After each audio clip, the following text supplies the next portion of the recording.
Hello everyone and welcome back to the channel. Today's video is going to be us discussing whether or not Crash Bandicoot can breathe in space. So if this is your first time coming to the channel, I release Crash Bandicoot content every weekend, usually Saturdays, sometimes Sundays. I discuss theories, lore, news announcements. Sometimes I get action figures and I show those off. So if that's something that you might be interested in, consider subscribing. But with that said, let's just jump into the topic at hand. Crash Bandicoot and his ability to live in the vacuum of space. So the first time that Crash ever went into outer space without any sort of space suit was in Crash Bandicoot 2. As you can see right here, this is from the opening of Crash 2, so that shouldn't be taken as canon because it's just showing off the title of the game. However, in the finale of the game, when you're fighting Dr. Cortex, you are flying through space, dodging asteroids and space mines to attack Cortex, and neither Cortex nor Crash are wearing spacesuits.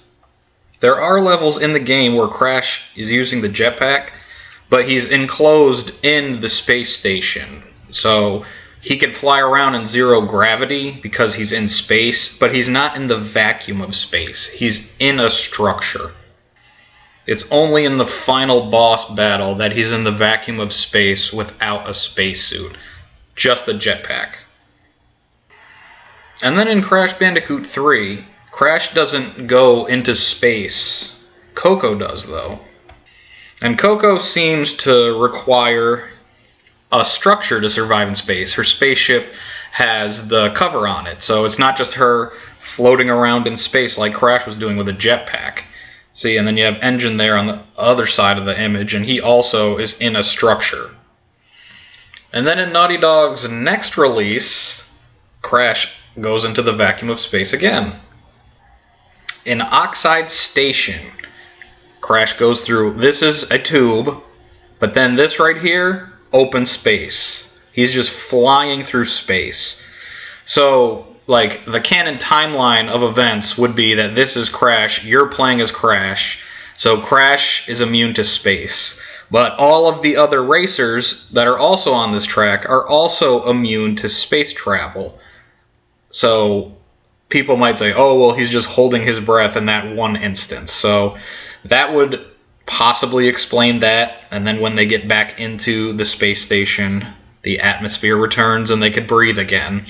Or perhaps this entire space station is in a giant bubble even further out than we can see. But it's not really explained how Crash can survive this or being in the jetpack in Crash Bandicoot 2. And we're going to move on ahead to the next appearance of space exploration. In Crash Bash, you are fighting on a planet that is deep out in space. And again, Crash is just sitting in a little tank. The boss fight is called Big Bad Fox. And as you can see, both the Komodo brothers also are not in spacesuits. So either this alien-like planet has oxygen for them to breathe, or this is another example of them breathing in space. But that's not the last instance of this in Crash Bash. Also, the final boss, Oxide Ride. You're traveling through space. I know that there's not many stars and stuff. This was Crash Bash we're talking about. But you're traveling through the darkness of space, and Oxide is shooting rockets and throwing nitro crates at you while you're in pursuit. And again, no dome covering Crash. Then we're going to jump into the Wrath of Cortex. So as you can see here, this is Coco in a spaceship. And in the final boss battle of Crash the Wrath of Cortex, you are in a space station once again. And who comes to your rescue? Coco again, and she's in another spaceship with a dome on top. So again, it's keeping up with the continuity of the series that when Coco is traveling in space, she requires a normal space-like structure.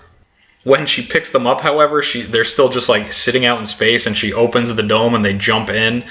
But I feel like maybe around the space station there's some sort of oxygen. Like I said, in the Oxide Station, maybe there's a huge bubble around everything. So you have Crunch and Crash, and they jump into the spaceship and they fly away. I'm sure there's many more examples of Crash surviving in space, but there's one more that's just like so in-your-face crazy that I had to share with you guys. In the ending of Crash Bandicoot: The Huge Adventure, Crash jumps on his space motorcycle and flies off into the vacuum of space. There's also a couple levels where you're riding the space motorcycle, and again, it's in the vacuum of space. So again, Crash is not wearing any sort of helmet or anything, he's just breathing in space. And I hear a bunch of you guys saying, well, it's just a cartoon, you don't have to take it too seriously. Cartoon logic. It's a video game with cartoon logic.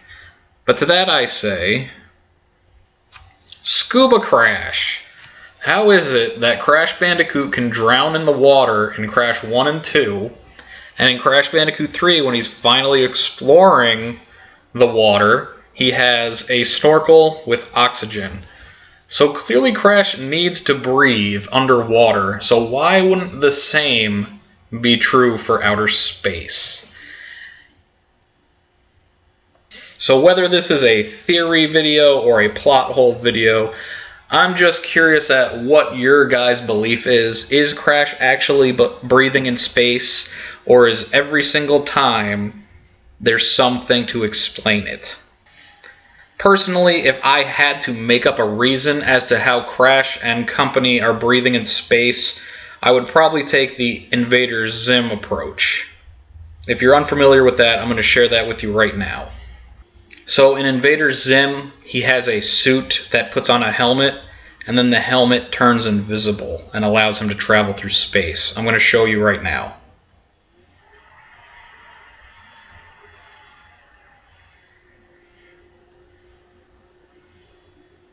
So yes, he puts on the suit, the helmet appears over his head, and it vanishes.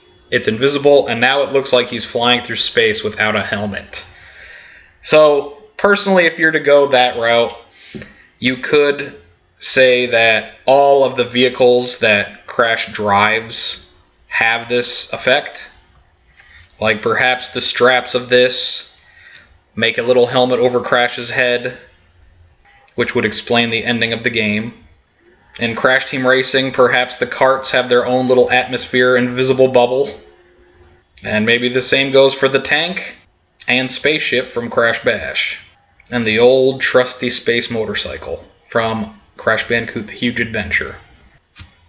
Personally though, I don't think that they take any of that into account. They just want to have a fun cartoon logic video game, because even in Crash Team Racing, when it came to the space themed levels, the only characters who actually had helmets were King Chicken and Spyro. And as you can see from Spyro's skin, his mouth isn't even covered, so there's no point to that helmet whatsoever. So in the grand scheme of things, the only character who wears a helmet correctly in the Crash Bandicoot series is King Chicken. So that's the theory slash plot hole about Crash Bandicoot breathing in outer space. If you enjoyed the video, give it a like. If you've made it this far into the video, we can use a secret word for the comment section. We can say King Chicken, because King Chicken is the only one who actually wears the proper equipment when traveling space. Anyway, everyone, I hope you enjoyed the video, and we'll see you next time. Have a great night.